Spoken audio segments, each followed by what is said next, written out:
కొడంగల్, తాండూరు, వికారాబాద్, పరిగి నియోజకవర్గాలలో మీరు అత్యధిక మెజారిటీ ఇచ్చి 4 శాసనసభ్యులను గెలిపించడంతో మీ అభిమానంతో మీ అండతో మీ రక్తాన్ని చెమటగా మార్చి మీ భుజాలు కాయలు కాసేలా కాంగ్రెస్ పార్టీ జెండా మోసి గెలిపించినందుకు ఈనాడు తెలంగాణ రాష్ట్రానికి కొడంగల్ నియోజకవర్గం నుంచి ముఖ్యమంత్రిగా, వికారాబాద్ శాసనసభ నియోజకవర్గం నుంచి గడ్డం ప్రసాద్ కుమార్ గారు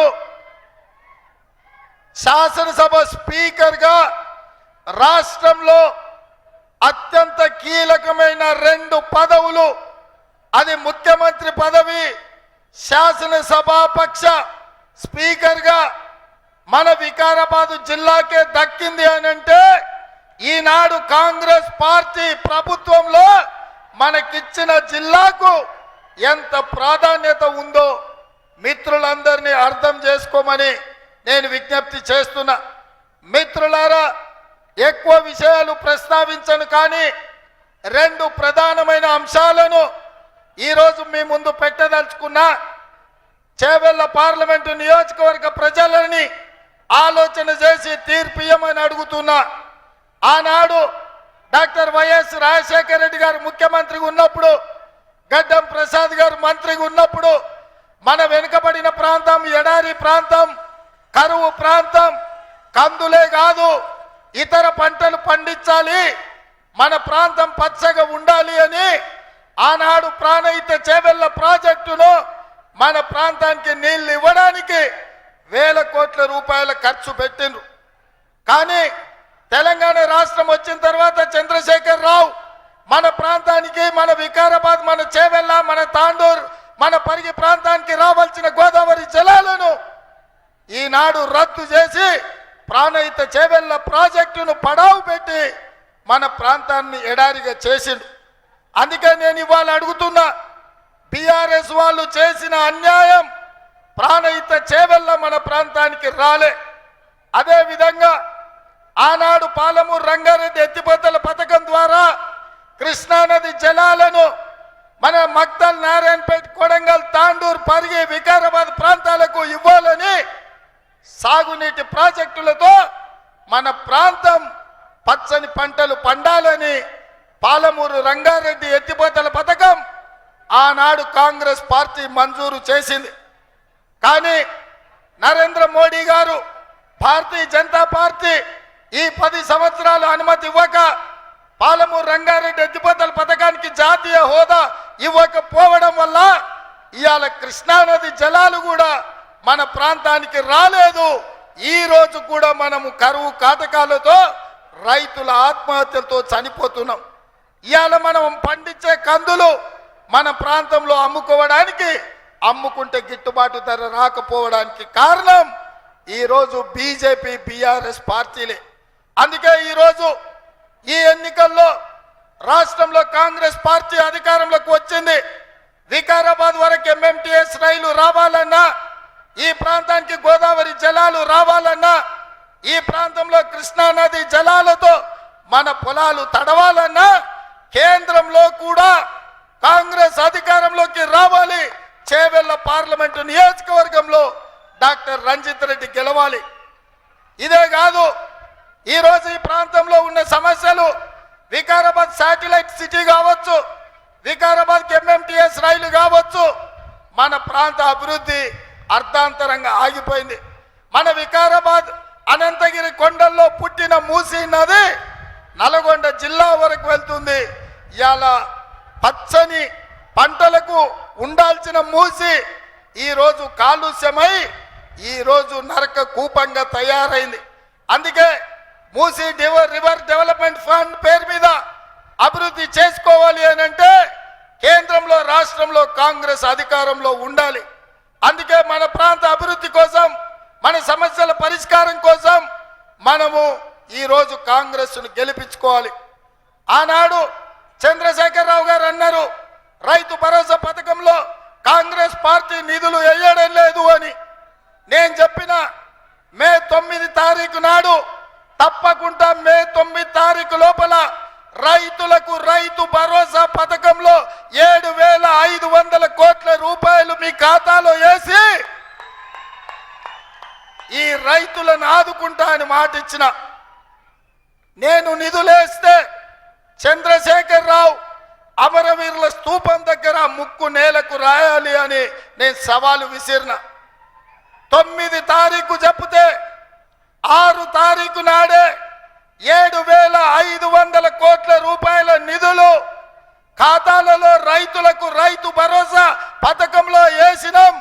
ఇప్పుడు చంద్రశేఖర్ రావుని అడుగుతున్నా, నువ్వు సవాలు చేసినావు కదా, రైతు భరోసా నిధులు మేము వేసినాం కదా, నీకేం మాత్రం సోయున్నా అమరవీరుల స్తూపం దగ్గరకు వచ్చి ముక్కుకు నేలకు రాయాలి అని కాంగ్రెస్ పార్టీ డిమాండ్ చేస్తుంది. అదేవిధంగా ఆయన అల్లుడు హరీష్ రావు గారు రైతు రుణమాఫీ చేయలేదన్నాడు. నేను చెప్పిన 15 ఆగస్టు లోపల రైతు రుణమాఫీ చేసి తీరుతా అన్న. హరీష్ రావు చెయ్యలేను, చేస్తే రాజీనామా చేస్తా, మళ్ళీ ఎన్నికల్లో పోటీ చేయను అన్నాడు. అందుకే ఈరోజు వికారాబాద్ జిల్లా రైతాంగం సాక్షిగా తెలంగాణ రాష్ట్రంలో ఉన్న కోట్లాది రైతులకు నేను మాట ఇస్తున్నా. మన అనంతగిరి కొండల్లో ఉన్న పద్మనాభ స్వామి సాక్షిగా, అనంతగిరి కొండల్లో ఉన్న పద్మనాభుడి సాక్షిగా 15 ఆగస్టు లోపల రైతులకు 2 లక్షల రూపాయలు రుణమాఫీ చేసి ఈ తెలంగాణ రైతాంగం యొక్క రుణం తీర్చుకునే బాధ్యత నేను తీసుకుంటా. నేను ఇవాళ ఒక్క మాట చెప్పదలుచుకున్నా, ఈ పదవి, ఈ హోదా, ఈ ప్రభుత్వం రైతుల రుణమాఫీ చేయకపోతే, రైతుల రుణము తీర్చుకోకపోతే ఇది నిష్ప్రయోజనం. అందుకే రైతుల రుణం తీర్చుకొని రైతులను ఆదుకునే బాధ్యత ఇందిరమ్మ రాజ్యంలో కాంగ్రెస్ పార్టీ తీసుకుంటుంది.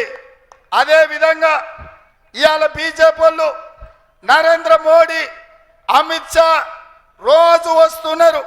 సంక్రాంతి పూట గంగిరెద్దులాగా ఊరూరు తిరుగుతున్నారు. సంక్రాంతి పూట గంగిరెద్దులో ఎట్లా తిరుగుతారో నేను ఇవాళ గుర్తు చేయదలుచుకున్నా, మోడీని ప్రశ్నించదలుచుకున్నా. ఆనాడు సోనియా గాంధీ గారు ఖమ్మం జిల్లాలో బయ్యారం ఉక్కు కర్మాగారం మనకిచ్చింది సోనియమ్మ. వరంగల్లో రైల్వే కోచ్ ఫ్యాక్టరీ సోనియమ్మ మనకిచ్చింది. రంగారెడ్డి జిల్లాలో ఐటీఐఆర్ కారిడార్ సోనియమ్మ మనకిచ్చింది. ఐఐటి, ఐఐఎం విద్యా సంస్థల్ని, గిరిజన యూనివర్సిటీని సోనియమ్మ మనకిచ్చింది. Metro rail మనకిచ్చింది. ఐటీ కంపెనీలు మనకిచ్చిండ్రు సోనియమ్మ. మరి ఇవాళ బీజేపీ 10 ఏళ్లలో మనకేమిచ్చింది సోదరులారా? ఏమిచ్చింది? ఇవాళ నేను మిమ్మల్ని అడుగుతున్నా, ఖమ్మంలో బయ్యారం ఉక్కు కర్మాగారం మనం అడిగితే బీజేపీ మనకేమిచ్చింది? వరంగల్ జిల్లాలో రైల్వే కోచ్ ఫ్యాక్టరీ మనం అడిగితే మోడీ మనకేమిచ్చిండు? ఐటీఐఆర్ కారిడార్ మనం అడిగితే బీజేపీ ఏమిచ్చింది? ఐఐటి, ఐఐఎం మనం అడిగితే మోడీ ఏం తెచ్చిండు? మరి నేను అడుగుతున్న మిత్రులారా, మనం ఇన్ని అడిగితే ఏమి ఇవ్వకుండా ఇవాళ గాడిద గుడ్డు ఇచ్చిన బీజేపీకి కర్రు కాల్చి వాత పెడతామా లేదా? అందుకే బీజేపీ ఏమిచ్చిందని నేనంటే గాడిద గుడ్డు అని మీరు అనాలి. మోడీ ఏం తెచ్చిందంటే గాడిద గుడ్డు అని మీరు అనాలి. సిద్ధమా? సిద్ధమా? సిద్ధమా? సిద్ధమా? బీజేపీ ఏమిచ్చింది? మోడీ ఏం తెచ్చిండు? బీజేపీ ఏమిచ్చింది? మోడీ ఏం తెచ్చిండు? గట్టిగా మోడీకి వినిపించాలి. బీజేపీ ఏమిచ్చింది? మోడీ ఏం తెచ్చిండు? బీజేపీ ఏమిచ్చింది? గాడిద గుడ్డిచ్చిన బీజేపీకి కర్రు కాల్చి వాత పెట్టాల్సిన అవసరం ఉన్నది. అదే విధంగా బీజేపీ వాళ్ళు పదే పదే శ్రీరామ్ నవమి, హనుమాన్ జయంతి దేవుళ్ళని చూపించి ఓట్లు అడగాలంటారు.